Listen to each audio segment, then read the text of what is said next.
做掉。好，那么朱立伦说，前天晚上呢去跟傅昆萁夜会然后呢王金平在中间斡旋，所以傅昆萁昨天在国民党呢开这个党内会的时候呢，在开会之前还讲得很强硬说要按照党内的程序啊等等。那后来党里面发言的几个人呢，也中间有好几个人支持说党内应该按照一个民主程序。可是等到傅昆萁就发言的时候，突然韩国瑜是我的好兄弟，江启臣是我的好兄弟，突然不选了让了所以昨天真的是很意外很意外。那他们参加的人也都很意外但是《中国时报》今天是说，国民党至少有2票是不稳的，2票有可能被人家买去，或是2票呢可能有什么个人恩怨啊等等不投，所以呢朱立伦宣布要强制亮票。本来选立法院长以前是不亮票的选立法院长、副院长以前在国民党里面也是有假投票的，都要先党内先投一次看看那地方议会是亮票的，因为写在地方自治法里面，因为太多跑票了以前地方议会要选举都把头一天晚上先把人先都把藏起来，藏在哪个旅馆或等等之类的，第二天再跟游览车再送到议会去投票常常这样因为怕跑票那经常会被买那你不要看别的，那个台南市才刚发生吗议长副议长怎么选的？那所以呢他要亮票说亮票呢防止呢跑票那国民党今天也提了5大改革诉求了说要这个采记名投票另外呢要这个总统要到立法院报告，然后人事任命国会要强力监督，调查权、听证权要推动另外呢藐视国会就是重罪，你不会说上来，如果是轻视国会、对立委不尊重，然后呢可以叫你回答，你不回答甚至做伪证，这都是藐视国会在美国的话呢这是有罪的那另外呢是不是一定赢韩江配？江启臣说变数还很多事实上的确变数还很多所以现在呢秃子战水牛，秃子就是韩国瑜了没头发，水牛就是游锡堃到底谁会赢谁会输不一定。联合报社论今天说，民众党的少数不一定是关键，因为他要做少数关键，但是国民党的多数也很脆弱这个多数呢也是脆弱的多数。我们看一下。前一天在党中央所有立委大合照，展现团结气氛。只是就算少了傅昆萁来争，党主席已说要亮票，当然防有人偷跑票。强制亮票这件事情基本上是现在在立法院当中，当然投正副院长他还是秘密投票了他并没有改。担心拿2票，这我真的不是很清楚。可是以目前，像昨天我跟韩市长也有去拜会高金委员嘛，其实他也我看他也 PO 了，对，他也表达支持。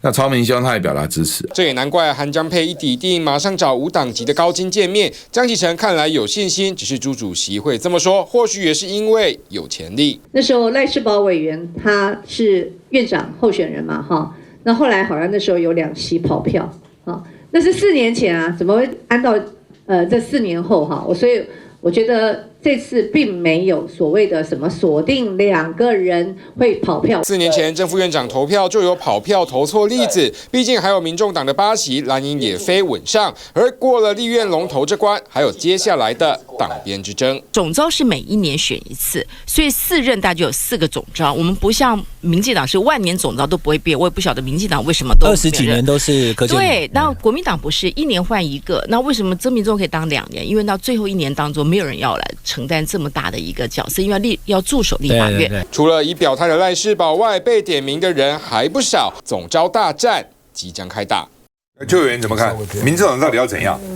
我想这次的这个立院正副龙头之争，民众党确实扮演很关键的角色但是我以一个民众党现在的总召，还有过去国会的经验我要提醒巧心最近那个电话不要乱接因为真的其实民进党是非常的厉害一定要打给我。而且老实说因为我们这边还有我们赖委员在现场我记得4年前当时还有1票是投给赖品妤就是当时这个有盖错的，因为这个真的在投票的时候，我跟大家报告一下，因为他是这个113席，他都是候选人，都在上面。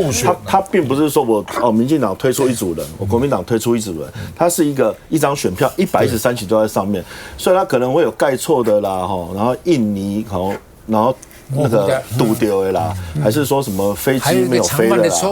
名词的上面还是名词的下面啊？对，这个其实它有很多技巧，所以虽然朱主席说强制亮票，但是这个顾票还有这个相关投票的这个执行力其实是非常重要。所以这个身为党鞭，其实在这段时间，我相信其实大家压力都非常的大。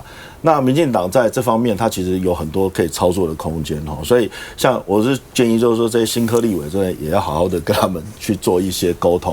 那另外一个方面，确实这一次这个黄国昌因为我先跟大家报告一下，我也不知道最后投票的这个现在目前的意向是怎么样但是确实这次对民众党来讲，因为跟4年前的国会是不一样，因为4年前国会我们只有5席所以虽然是少数，但是它并不关键但是有的时候在这一次的话是3党不过半的状况下，在民众党的整个抉择上，其实就会奠定未来在国会上的一个路线所以这次的投票确实是非常的一个重要。那现在当然有坊间就有很多不同的声音啦就是说到底是不是正的那个院长要投给游锡堃副院长要投给江启臣还是就是说开放投票？其实这个现在都是未定之天，因为现在目前距离2月1号投票大概还有1个多礼拜的时间，其实这个每天都是暗潮汹涌、尔虞我诈，所以我们是建议就是说各党其实在这中间的这个攻防跟这个操作，其实它还是有非常大的弹性跟空间，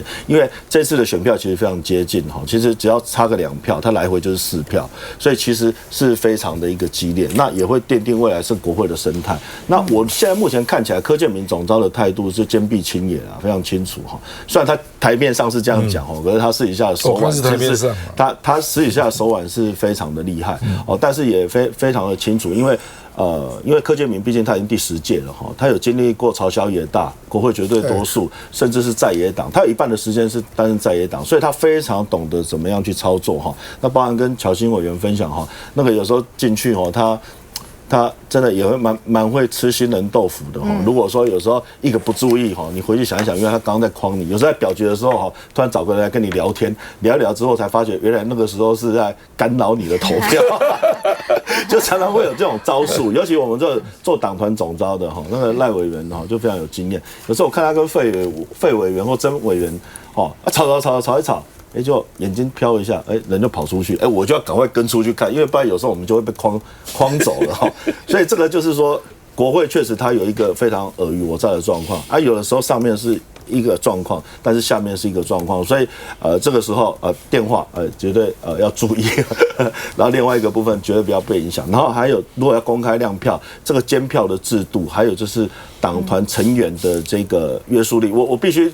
老实说，如果以我在国会的经验，3个党团，民进党团的控制力是最强的，国民党有时候还不见得这么强。那民众党是老实讲，因为比较是共视觉所以这个部分我觉得是大家必须要去注意的。因为现在看起来民众党蛮关键的那但是有各种状况民众党原来是丢出了4个国会改革，需要看你们的这个同意不同意，但他也没讲清楚是这个大家基本上也不会反对不会反对这个东西都在做了。不，基本上就是说，如果民进党说，我现在提出4点诉求，你们蓝绿2党谁这个同意，或是谁呢这个愿意落实，我就支持谁。这是一种讲法，这就没有这样讲这就没有讲，他没有这样讲。那第一个回应的是傅昆萁委员对，第一个回应的是赵少康。对，为什么？因为我一直希望蓝白合作不是只有在选举。我认为以后立法院很重要嘛，很多法案你合2合3要不要研议你要不要这个不在籍投票都要。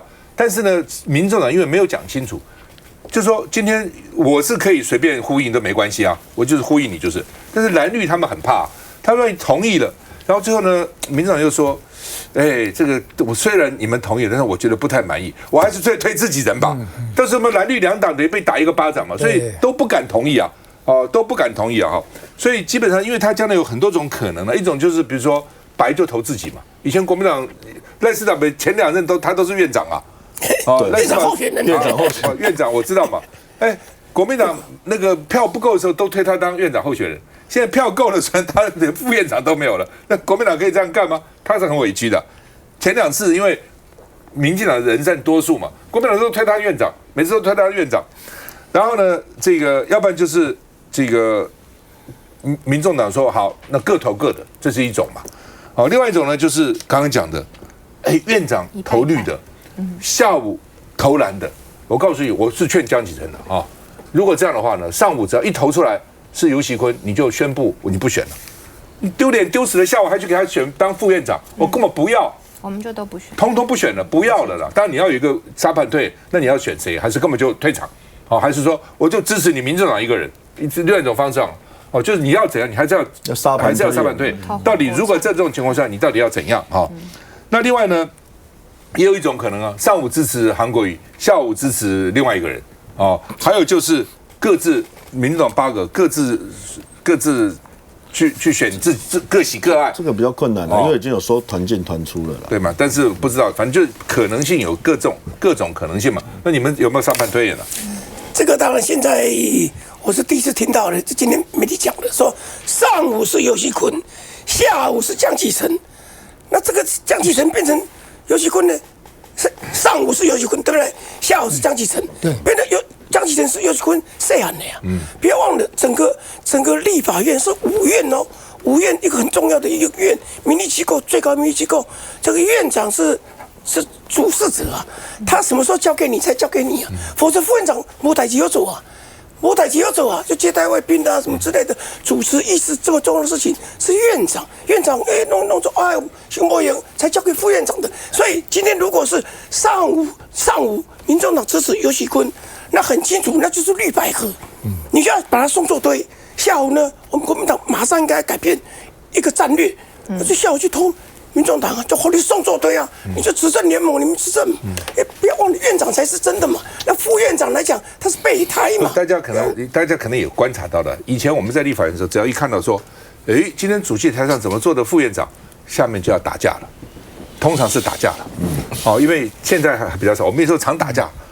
一旦要打架的时候，院长就不来了，就避开了，让副院长来。副院长坐上来就准备要干了啊！真的，好事轮不到副院长啊，好事都院长在处理啊。轮到了副院长的时候，那都是要冲突的。还有一个指标，女委员裙子换裤子了，还眼镜拿下来了，还换球鞋，所以你看到我赵少康开始穿球鞋的，你知道那天要干架了，准备要上场要打架，就是这样子啊。那时候就副院长坐在台上了，休息来再回来，配备都拿出来。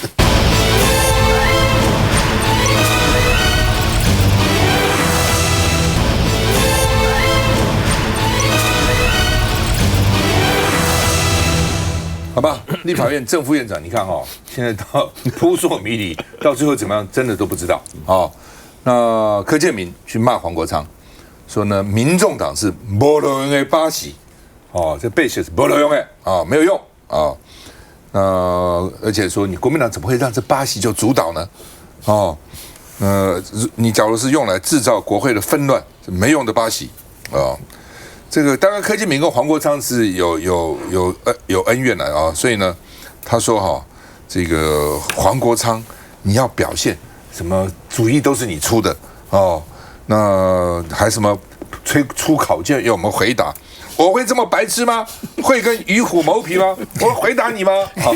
这个是他在讲你，他在讲你，讲我没有用嘛，我不是黄国昌了，我也没有一席可以给他了那另外呢，黄国昌回呛，你在讲什么？你干了20几年的这个总召，你时代已经过了啦。游锡堃发言比你有高度多的啦。游锡堃说小党来做议长不错那所以呢，为什么游锡堃能当立法院长？你只一辈子在那边当总召，就是因为游锡堃高度比你高好吧，就反正吵架嘛黄国昌呢就说柯建铭为了政治利益，随时可以改变立场变来变去那因为现在3党不过半呢，所以柯建铭也讲说，谁当立法院长，球在民众党手上看民众党怎样好像柯建铭也不太在乎真的是这样吗？立法院长其实也蛮重要的，主导意识蛮重要的但是柯建铭说，哈哈，2个在野党不可能合的啦。像当时总统、副总统，对不对？就讲你们不会合嘛，你们果然就合不起来。你们现在合什么合所以呢是不可能合的。所以我就看你们你民进党呢要来就起义来归，我也不会去招呼你们，随便你们啊。而且呢，民众党你要走自己的路，那就是保送韩国瑜嘛，对不对？你说走自己的路，韩国瑜国民党52加2票，54票，那就是他当选了哦。而且这个是把你国会的耻辱落印在你自己的脸上哦。所以你民众党要这样吗？要在脸上落一个耻辱吗？啊，所以呢，这个媒体就说了啊，柯建铭笑这个说民众党8席没用，那你民众党以前的62席，如果这样比起来也没什么用啊。那另外呢，民众党说，民众党到底要怎样？礼拜5开党团会议，持续讨论，因为国民党也提出国会改革的5个主张啦。那你要怎样啊？那另外就传出来说，民众党要分裂投票，就我刚刚讲的，随便你们，你这个投这个，那个投那个啊。那到底会怎样？那这变数就更大了。我们看一下，黄国昌他也急于出手。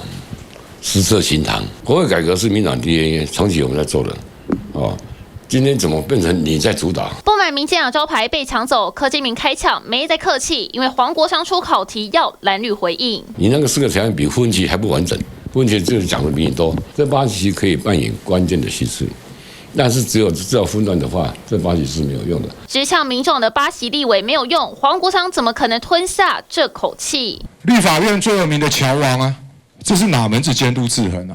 连立法院院长苏家全或者是游锡堃都没有放在眼里啊！这样的时代或许已经结束了。黄国昌用那个勾稽周向我会收割，然后制造声量，然后好像天下都要看我，那个时代才真正结束。谁的时代结束？双方隔空互杠，黄国昌更不屑柯建铭的发言。游锡堃的发言就比他有高度多了。这也是为什么游锡堃可以当立法院院长，所以他根本搞不清楚，院长和我们非常好，不会见缝插针。掀起这战场，全是因为2月1号的立法院龙头战。但总召柯建铭话说的这么呛，难道是确定绿白合作破局吗？球在他身上，他已经接住了球，由昌配这是一定的。选举投票是非常好，没有到最后一刻还不知道。小新，他们怎么看？其实我在想这个柯建铭讲的话，反过来讲也一样啊，就是说柯建铭他跟民众党说呢，那如果你们这个投给国民党的话，那你就是保送韩国瑜嘛。那换句话说，柯建铭把黄国昌讲成这样，他就讲得非常难听哦。那如果民众党最后决定投给游锡堃的话，那还不是一样保送民进党？那你的国会里面，你有立法院的院长、副院长，再跟柯建铭一起搭配的话，那对于未来黄国昌或民众党来说的整体问政，真的有比较大的帮助吗？我个人觉得没有。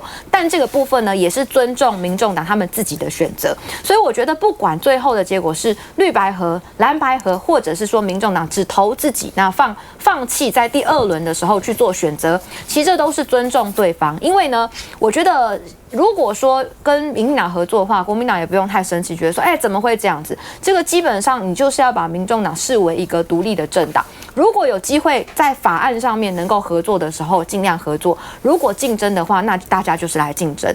否则的话，一直纠结在这里面，反而我们该做的事情都没有做好，我觉得这是不对的。所以国民党很简单，今天国民党大团结推出了这个韩江配。那只要就我们的目标是什么呢？我们的目标就是我们的54席，大家亮票亮出来的时候，我们都按照我们原本的决议投票了。这就是我们给选民的交代，这就是我们负上民主跟政治的责任，这就是选民想要看到的。至于民众党要怎么投，我们希望他们支持我们，但是我们尊重他们的权利，不管他们要做什么样的选择，它是一个独立的政党。就是说，照理讲，立法院长算是重要了这个你不能说这个位置不重要那理论上讲，大家都应该去争取民众党。那柯建铭每天去骂胡国昌，到底什么意思？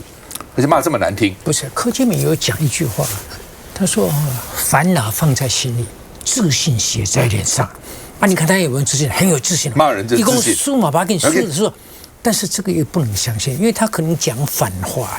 所以我先回到联合报的社论。联合报的社论上半段说国民党的多数是脆弱的，我同意。下半段。另外一段就是说上半段，那是上半段国民党的多数是脆弱的，这个上半段，这个我同意。他下半段说民众党的关键未必是关键，这我不同意。我到目前此刻为止，我还相信柯 P 的8票是关键。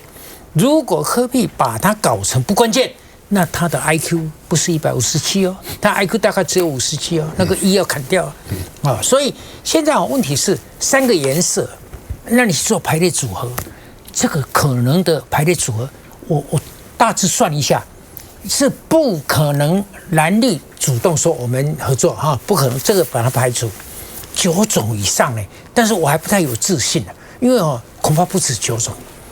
那大概大家可以，你光那个民进党8个人17225这分去就很多种了。那算是一种了，就是你们棒五甲操，这个尤文龙常讲8只小的哥吉拉，那就会天下大乱。我觉得这个当然是一种，这个只能算一种。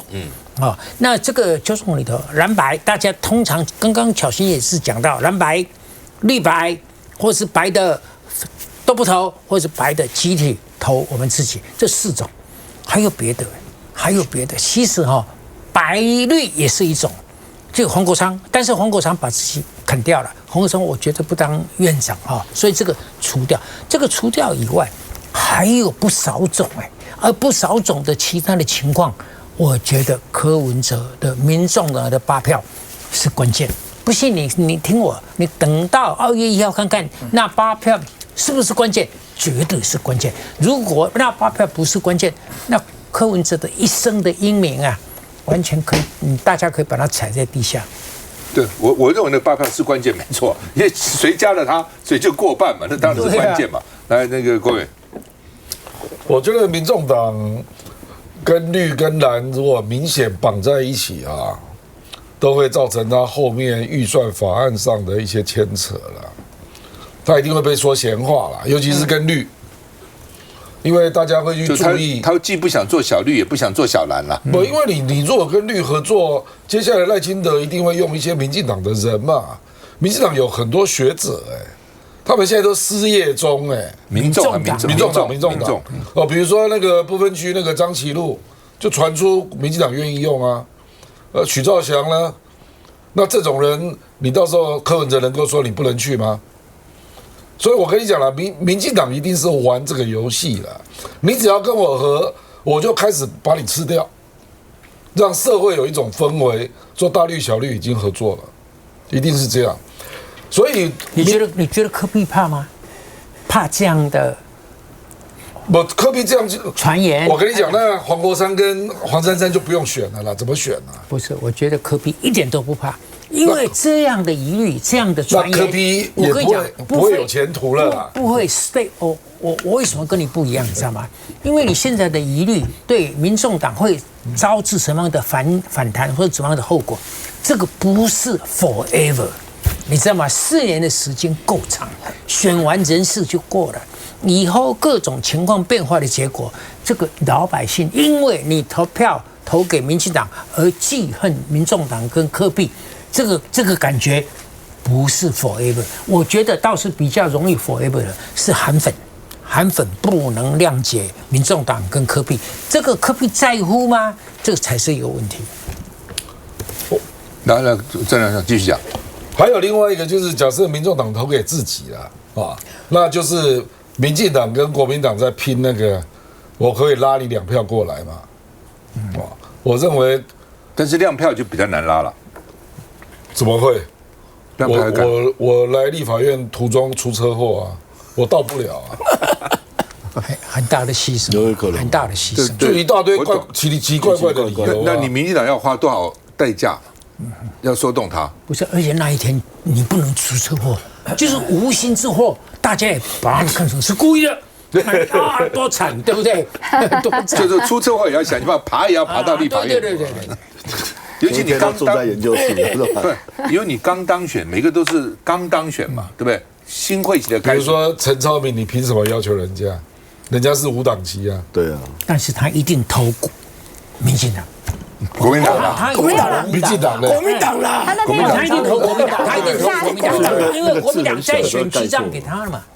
不是，陈超明是因为牵涉到那个搜狗案嘛，对，有案在身但是据说他蛮委屈的，他蛮倒霉的了哈。但是没有办法，因为有案就不能提嘛。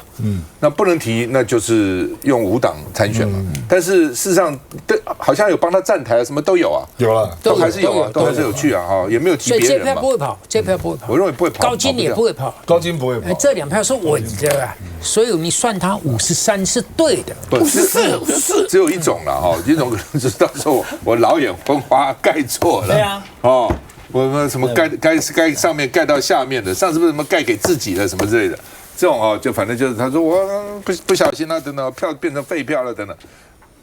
其他的我认为既然敢亮票，跑票的可能性就会小很多了。休息一下再回来。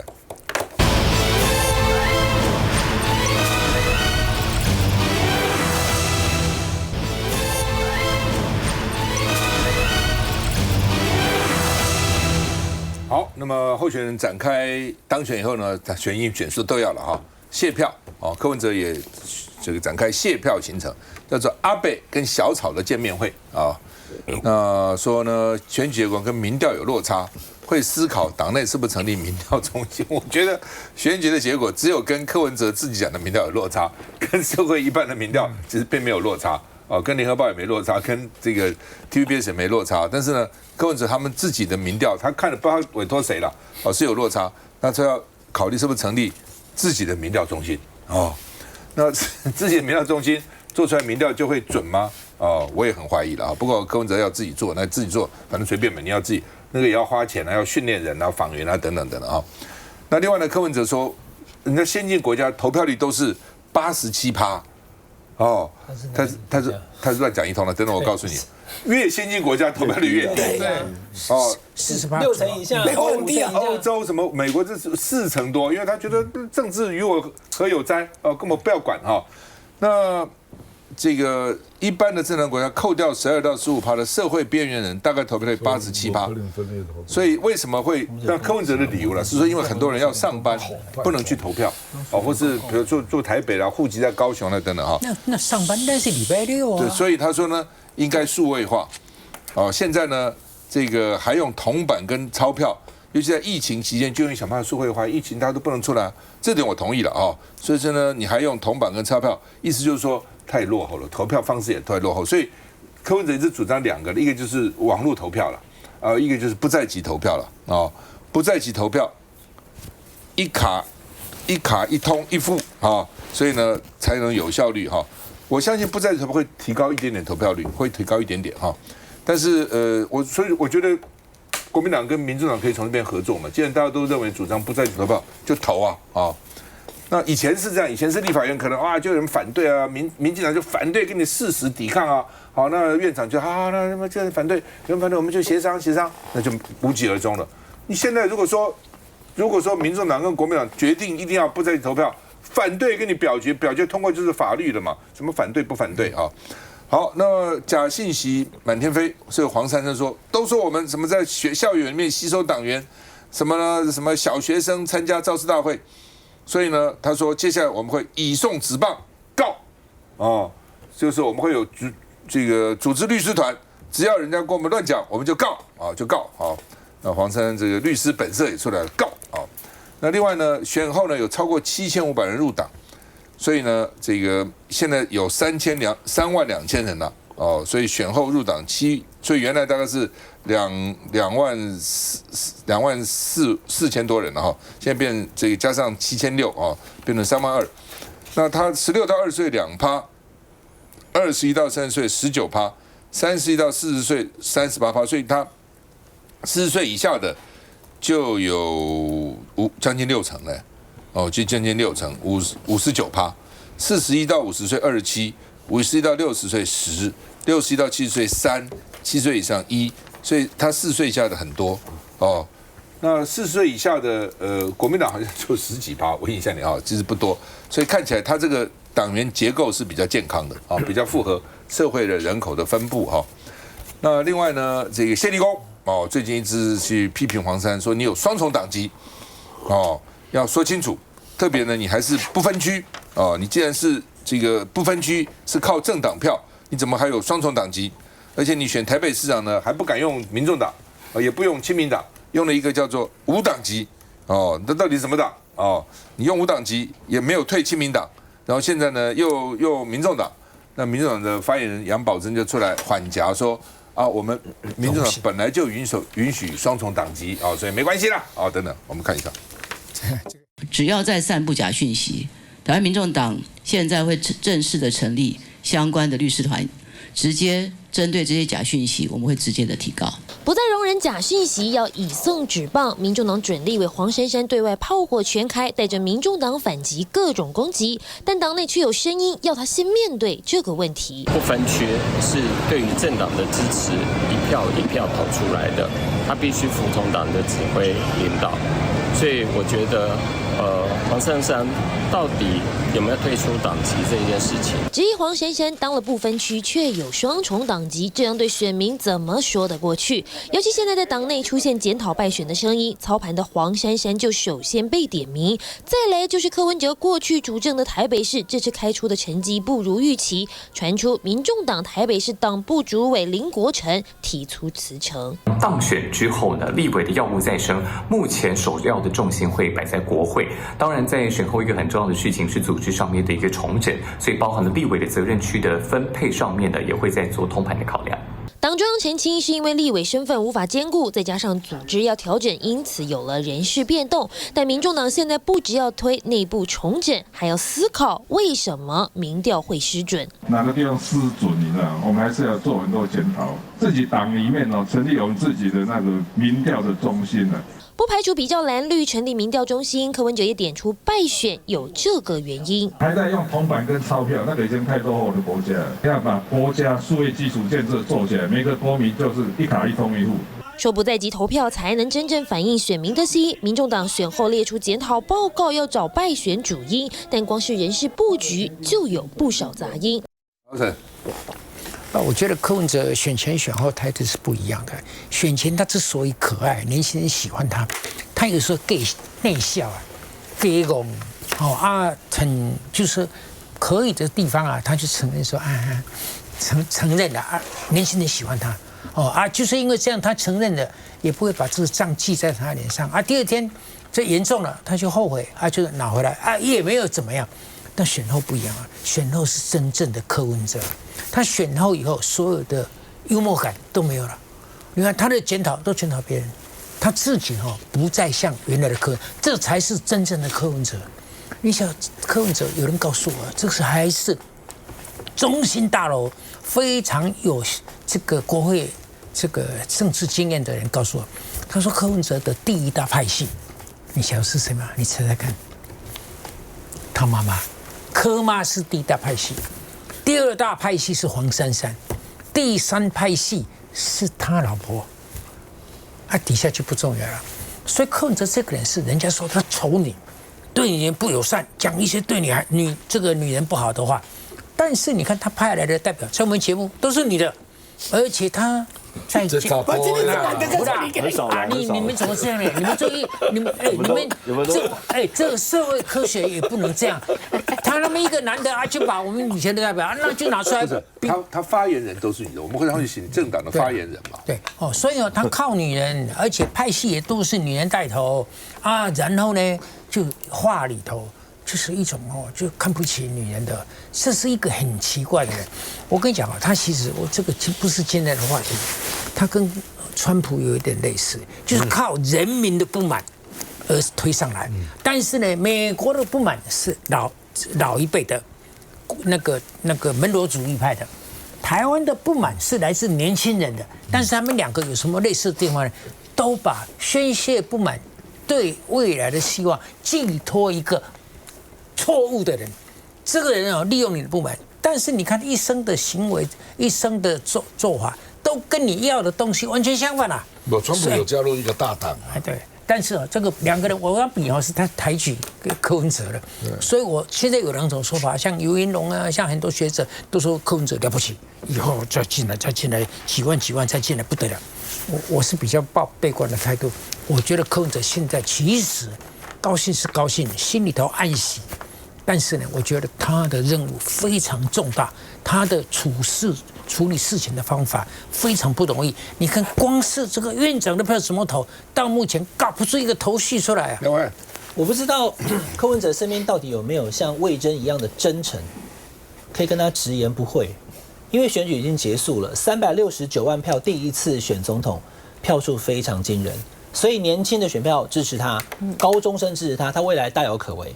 首投族才20岁到24岁，未来20年都会是我们中华民国选举史上的投票的中流砥柱，大有可为。可是问题是你理性、科学、务实的这3点你根本没做到啊！他刚刚所讲的那几件事情，第一个，投票率不够高，所以要改成是电子投票就可以到87%。你怎么证明？很多有电子投票或方便投票或有电子投票机的国家，投票率并不高啊。第二个，美国跟日本的投票率，过去这4年可以找出来，美国、日本都在6成、5成、4成，你怎么会讲说我们投票率不高呢？这是算72%，没有很高。第三个，他说我们因为民调不准，所以呢，资源不够，我们没有民调中心。所以意思说，如果我们有更多钱来做个民调中心的话，我们就会很准了。你不需要做民调中心啊，坊间有9大民调给你参考啊，有 TVBS 民调，有美丽岛电子报民调，美丽岛讨厌不要 ，OK，ET Today 又讨厌又不要 ，OK， 那还有联合报啊，还有这个很多的台湾民意基金会啊，你当时确实是第3呐，可是你又不愿意承认，所以我刚倒回来讲，就说柯文哲在选后他应该要去思考一件事情哈，我写这个文章，我讲这个话，当然又要被柯粉不高兴，你去看了哈，柯文哲的年长者的支持度非常低，50岁以上非常低。什么叫50岁？就是投票行为已经有30年了，从20岁投到50岁，我投了30年了。结果我看到柯文哲，我一点都不感动，一点都不想投。可是呢，没有投过票或第一次投，或是投票只有5年、10年经验的人，非常感动。所以不管是抖音啊，不管是现在讲，所以刚前一段题那一题跟这个又结合在一起了嘛。柯文哲跟民众党的这些立委们，他们1月13败选之后，也只有他们嗡啦。1月14就在柯文哲的办公室里面就集会了嘛。那一天在他台博大楼的那个办公室就讨论以后，第2天1月15开的记者会的内容是什么？就是这一次立法院的院长我们会团进团出嘛，所以哪有什么3票投民进党5票没有嘛？你照讲就是只有3种选择，一个叫投蓝，一个叫投绿，一个叫蓝绿都不投嘛，投自己，对不对？那你以现在这样子哈，当小蓝不愿意，当小绿不甘心，黄国昌为什么离开时代力量？不就是不想要时代力量跟民进党没有切割清楚吗？你转身过来像变中绿吗？他显定不愿意嘛。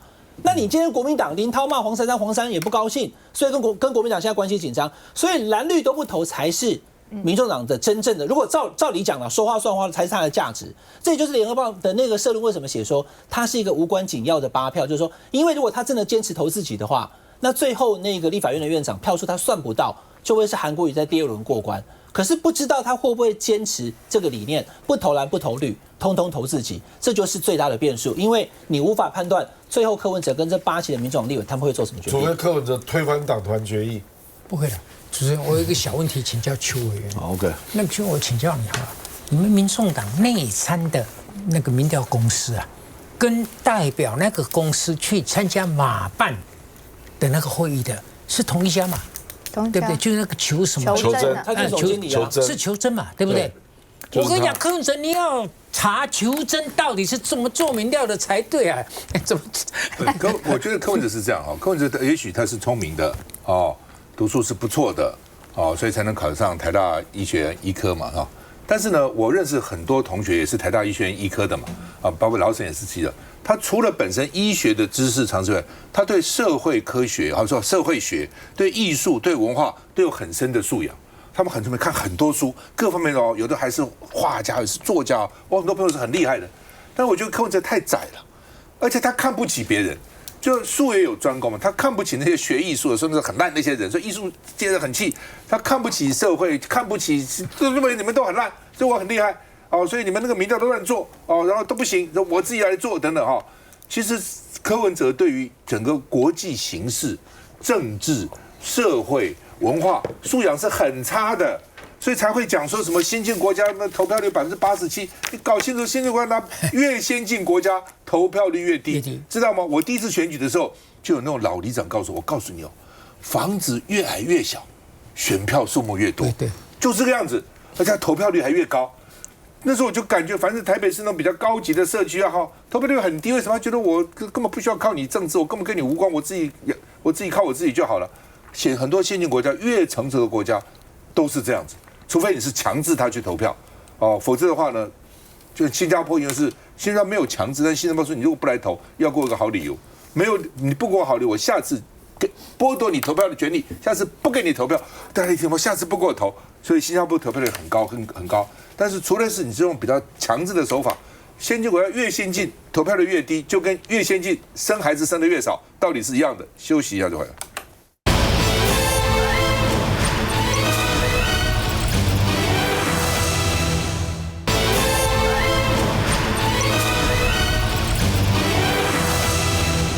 好，那么现在没药，很多药没有了，哦，真的，你在药店、药铺我去，很多人说我缺很久了，哦，那所以呢，这个有所谓大规模缺药潮，再加上最近因为红海，哦，所以海运价格飙升将近2倍，而且呢运送也的确受到一些影响，他们就用这个做理由。但是我记得红海危机这个也门乱打船，用飞弹去射人家的船之前，已经很久。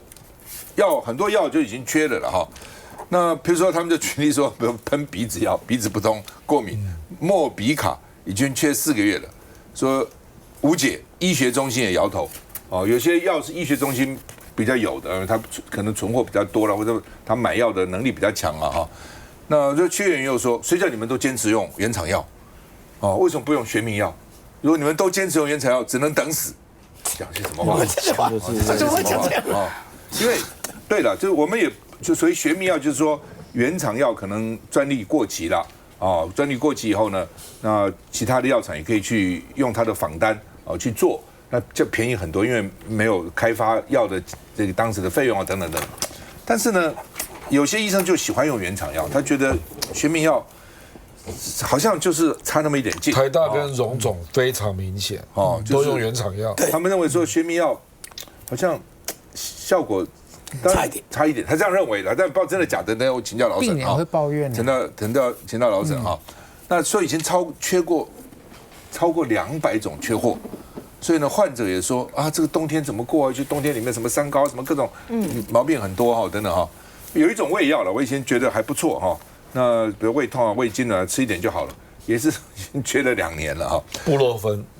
不是另外一种哈，那我不讲名字了哈。缺药危机哈，说1月底就要备战过年，缺人说你请厂商专案进口嘛？那我不懂啊，为什么一定要专案进口？平常这样正常进口不行吗？非要专案进口不行吗？专案就有吗？哦，这很奇怪啊哈。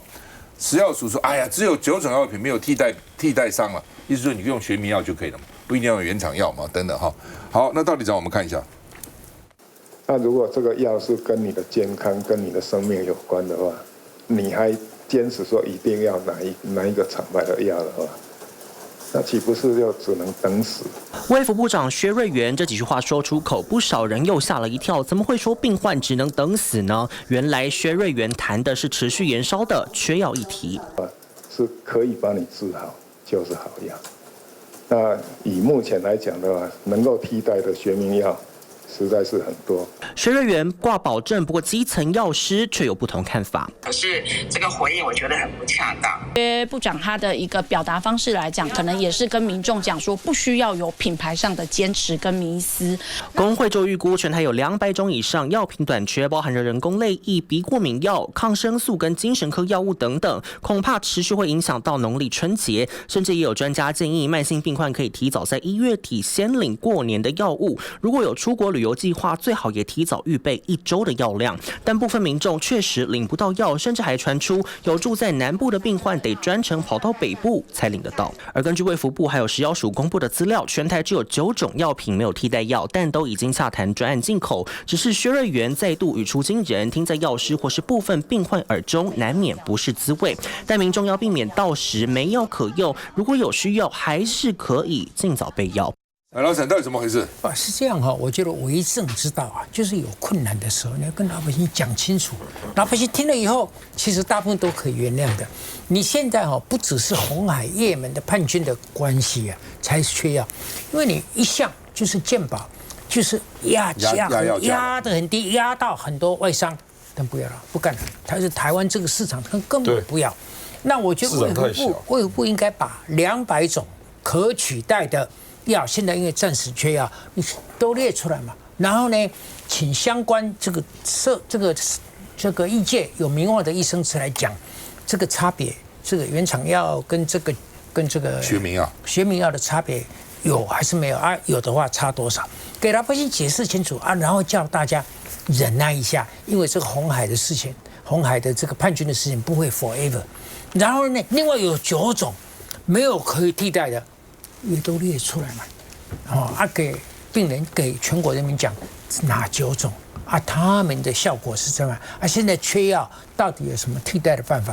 我觉得这个都是专业解释沟通的问题啊。我觉得你薛瑞元呢，你现在就是民进党人家讨厌的地方，就是你执政太久了，就是一副官僚的样子，就好像只有我懂，你不懂，你听我就对了。对。哎，孙教授，不过缺药好像不只是台湾的市场小啦，还因为有一些国家真的也是不卖，它在惜售了。比如说印度跟中国，它真的产量变少了，就原料变少原料变少。那台湾当然药价是大问题了，所以你就造成这个结果。你市场又小，价钱又低了。对，来那个邱伟。对，其实这个缺药的问题除了这个红海的问题，其实主要就是那个市场价格被压低，所以这些原厂它不愿意过来。其实政府要做的是服务人民，它应该要去有效的盘点。其实原厂药跟学名药，它这是有科学的依据，其实应该是要找这个相关的专家来去跟大家解释清楚。那政府应该要有效的这个药品的这个进口的一个控管。另一个方面就是说，其实因为民进党现在为什么薛瑞元现在这样的言论会让大家非常讨厌？这就是像人家讲那何不食肉糜嘛。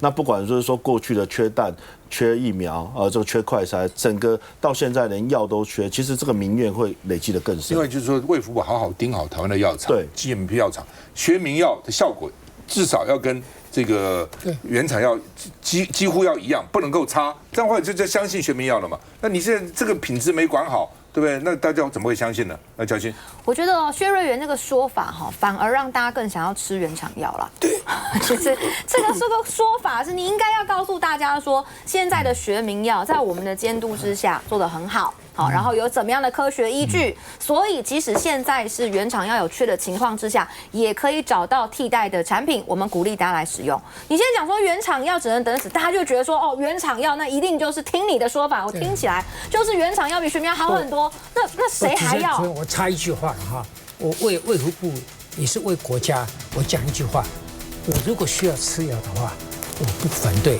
原厂药。我反对学名药了啊，学名药，我吃学名药，我吃绝对没有问题。